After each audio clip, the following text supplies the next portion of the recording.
The Russia-Ukraine war is escalating once again. Kiev has launched its biggest drone barrage on Russia in over a year. Hundreds of drones targeted multiple Russian regions and the capital, Moscow. Ukraine says the attacks are retribution for Russia's deadly assault on Kiev. More about this in our next report. Take a look.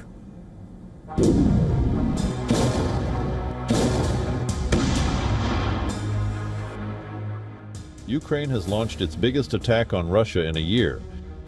600 Ukrainian drones swarmed Russian skies during the intervening night of the 16th and 17th May. Russian air defenses intercepted over 556 drones across 14 regions, including the Moscow capital region. Out of all the drones, 80 were aimed at Russia's capital and surrounding areas.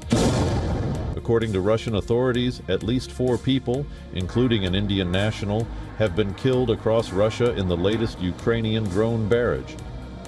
Ukraine's defense ministry said the war is returning to where it came from. The country's president, Volodymyr Zelensky, said the drone barrage is retribution for Moscow's own pummeling of Ukraine. The Ukrainian counter comes days after a Russian attack on Kyiv that killed 24 people. Moscow and Kyiv have returned to attacking each other after the expiry of a temporary 3-day ceasefire, marking the anniversary of the Soviet Union's victory over Nazi Germany. The latest series of attacks and counterattacks between Russia and Ukraine show a repeating theme. Both sides are hitting oil refineries, depots, and manufacturing facilities.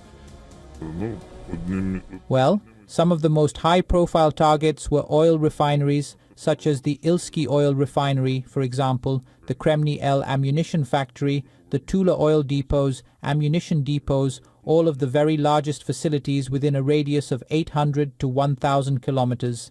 A great deal was hit. Zelensky has also warned that Russia is increasing its military presence in Belarus. He said that Russia is pressuring Belarus to conduct offensive operations against Ukraine or an unspecified NATO state, reigniting a fears of Russia relaunching an offensive from Ukraine's north. Our intelligence has done a good job. First, we have a clear understanding of what is being discussed between Russia and the Belarusian leadership. The Russians have become more active recently. I'm referring to their talks with Alexander Lukashenko. They want to draw Belarus much deeper into the war and launch additional aggressive operations from Belarusian territory, either against our Chernihiv-Kyiv sector or against one of the NATO countries bordering Belarus. As the battle rages, diplomatic efforts to end the war remain at a standstill.